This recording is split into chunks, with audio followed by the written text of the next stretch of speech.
The glass-winged butterfly, otherwise known as the Greater Odo, is a beautiful specimen of the butterfly species. It is a member of the subfamily Danainae, tribe Ithomini, subtribe Gadirdina. These butterflies exhibit a number of interesting behaviors, like long migrations and lecking. Freelance. Freelance. What? This video is meant for the game Glasswing, not the butterfly. Oh, really? My bad. Well, let's take a look at Glasswing then. Can I just go back to talking about the butterfly? Nope. I've heard there was a glasswing living up there named Mayfly. Glasswing is the worst thing to grace my laptop's hard drive since Sexy Beach Premium Resort. But Sexy Beach is at least something I can jack off to. I would have just shown a picture of the Steam review by #1 champ and call it a day, but since I am contractually obligated to make a review for this game after accepting the key, I am actually going to put some effort into this. So yeah. Somebody kill me. Honey, you've got a big storm coming. Glasswing is the PS1 game you never played, because it was made in 2014. No, seriously, this was made in 2014. I'm not joking. Stop laughing! Glasswing is a puzzle action adventure platformer game released in 2014 for a 64-digit spring contest, and in 2015 on Steam by a company called From Soy Sauce LLC. Soy sauce, huh? All this left in my mouth was the bad taste of shitty game design. That wasn't a joke. From Soy Sauce LLC, according to the description on their YouTube, consists of 3 siblings. That's funny, because I know a 3-sibling video game developer who make much better games than these do.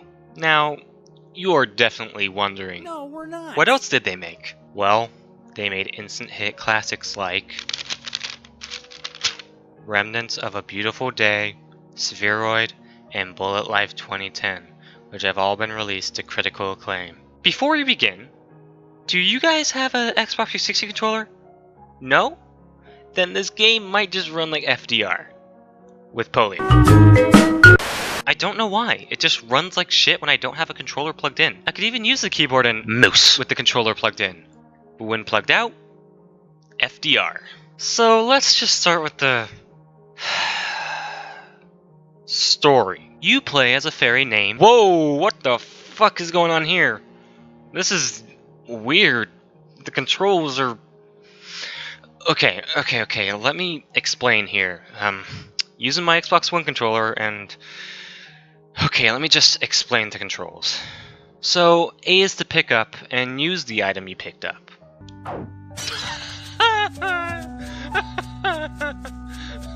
Y is to drop the item, that's all it does. B is to jump, and X is to use a power. The way you press it does a different power. Okay, so, seems normal, right? Yeah, not bad. What the fuck is...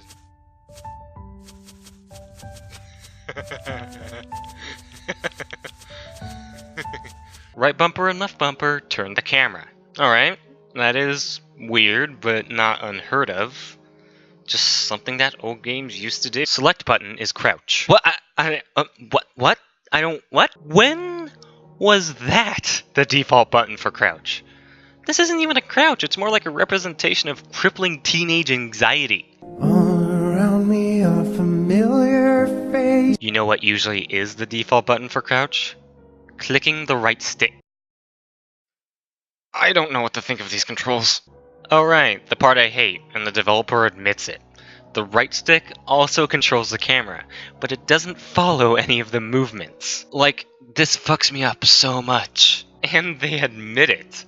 They say this game was meant to be used with GameCube or Logitech controllers, but that 360 controllers, and in turn Xbox One controllers, have a different analog axis orientation which was not able to be tested originally when building the gamepad support. Like, why the hell would you add in full support for a controller that barely anyone uses on the PC over a controller practically everyone uses on the PC? I don't get your thought process here. Anyway, I apologize for the tangent, but controllers are extremely important in platformers, and adding support for controllers that most people use should be common sense. back to the story. You play as a fairy named Mayfly who, after being jump scared by a demon named Ferace, the right stick, oh god, is captured. He did this because he thinks using her wings could cure his friends and family from going insane and killing people. Ha! Reference. So he has most of her wings taken off before she, due to plot convenience giving Ferace butterfingers, slips free from his grasp. And so begins our journey. Now, one of the main problems I have with the story is motivation. Not for the character, but for me. Why the fuck should I care about Mayfly? She doesn't really have a personality or development. She's just the same throughout.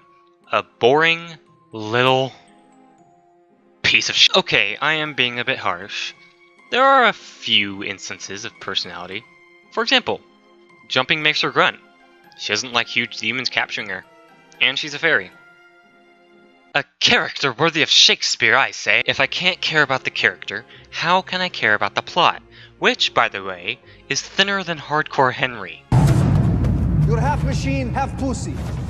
Ferace was actually the best part of the game. His voice acting is good, and the parts where he chases you are genuinely terrifying. His story and personality is quite well done, and it makes me feel bad for him, even though his methods are a bit unorthodox.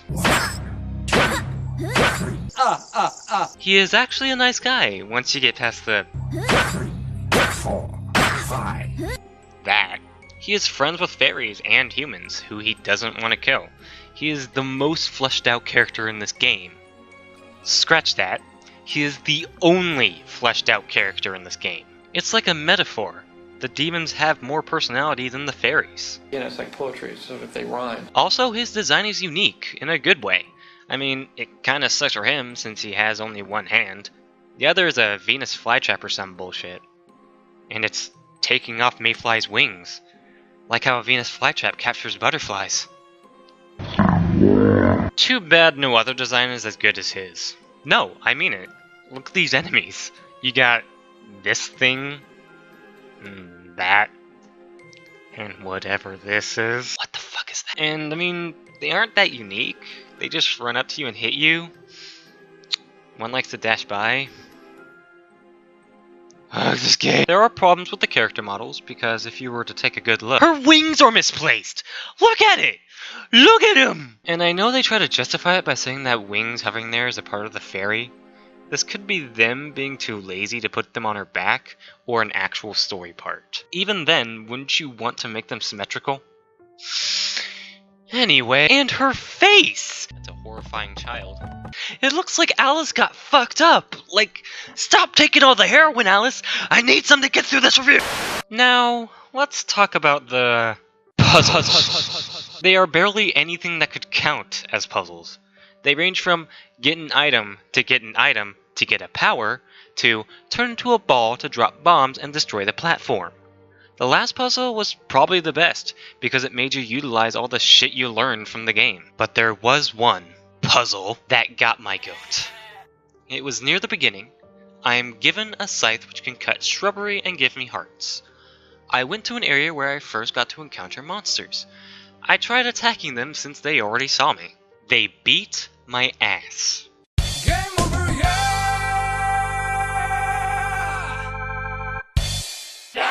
So I tried running to the other side of the level to the door. It was locked. I guess I needed some key. I assumed, like a normal gamer, that the key was in the shrubbery around me in that specific area. So I cut all the shrubs. Nothing. But where was the key? Not in the area it was supposed to be in. It was in the previous area. There was no indication telling me about a key in general. There was a sign before the monster area that practically just said, monsters are dangerous, avoid them if possible. Which, in this game, meant these monsters are invincible. Don't even try fighting them. But Freelance, that makes the puzzles hard. No, it doesn't. It just makes them annoying and show a lack of care when designing the levels. I don't want them to hold my hand, but putting a key before the area I should use it in is bad game design if I wasn't given a hint. Something like, a key is needed, it could be anywhere, would have worked. And there was another puzzle I wanted to bring up. You basically go through doors, and you have to go through a certain combination of them to get to the end. Oh, that's nice. So, how could you tell which door was the right one? I couldn't. Oh. Well, how did you get through? I went to the left door 4 times, then exited through the center one. Oh. That doesn't sound like a good puzzle at all. Yeah. Yeah, it doesn't. And the tools you get don't make a whole lot of sense either. You get a scythe and it cuts shrubs, but it can't cut spiky vines. You get a sword and it can cut spiky vines, but it can't cut trees or shrubs. You get an axe and it can cut trees, but not spiky vines, etc, etc. I understand it is meant to make it a puzzle, but it just feels stupid when I can't cut shrubs with a sword. So yeah, the puzzles are barely even passable as such. Well, how about the visuals? As you can see, they ain't much. It's like a PS1, early PS2 game. I guess they want us to think it's a way to make it feel like the good old days with the N64, but I think it's just an excuse to put minimal effort into the graphics. They could have tried something to make it more unique, but that would be too much work. And the subpar animations don't help either. The environments are also pretty uninspiring as well. Some even go into LSD Dream Emulator territory by just being weird, but not unique. None of the levels really even made much sense either now that I think about it. Like, I went from caves to a forest to a desert to a winter wonderland with trippy levels scattered in between them, and then back to the forest. Think The Hobbit, but they took breaks in between seasonal changes to try out ecstasy. It felt like they were just going through templates and wanted to use them all. You could see hints of laziness spread across. Like, in the desert, you hop between columns, but there was apparently one column that was so hard to get to that they just put a platform beneath the ledge. They didn't even try to move it closer. Likewise, traversal can be quite a hassle. At first, it's not so bad, but then they expect you to jump on small railings with the bad controls given. And having to use your powers to get across gaps can be annoying, for one very special reason. The first power you get, which is a twirly dash that gets you across small gaps or up on slightly taller than you can jump ledges, is inconsistent. Sometimes you dash a little bit higher than normally, other times you fly much higher, and I still have yet to figure out how. I thought, oh, she does it near trees. Nope. Oh, I just need to twirl her around in the air. Nah. Like, how the fuck does this even work? I don't even know. Anyway, if I had to say one thing other than Ferace that I liked, kinda, about this game, it's the music. Some of it is beautiful and really well done. Other times it just sounds generic.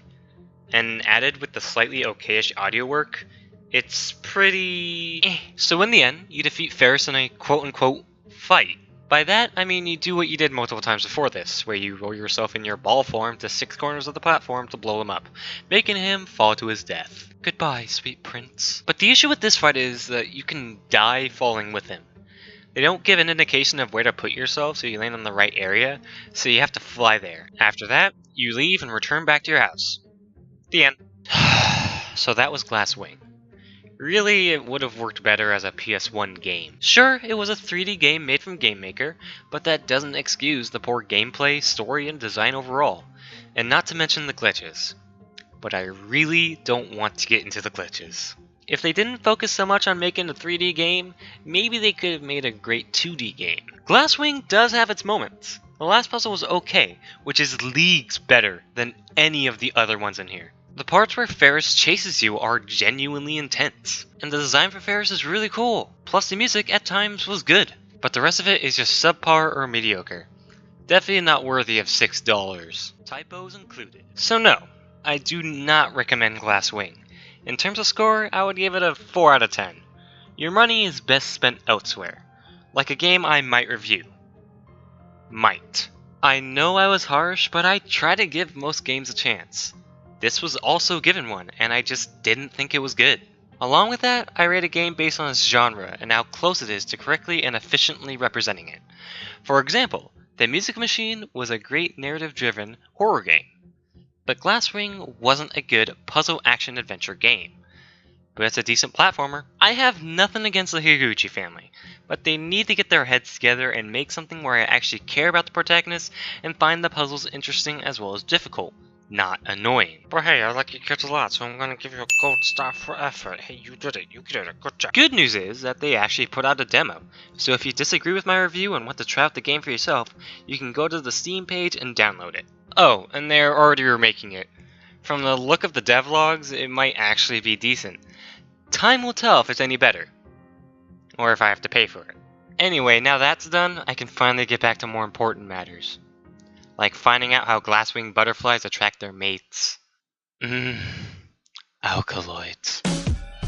This review was brought to you by Freedom Network. I hope you enjoyed it. If you want, why not leave a like or comment? Those always help me with future content. Make sure to subscribe if you want to know when a new video is out or when I'm doing a stream.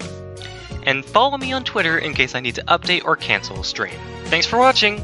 See you next time!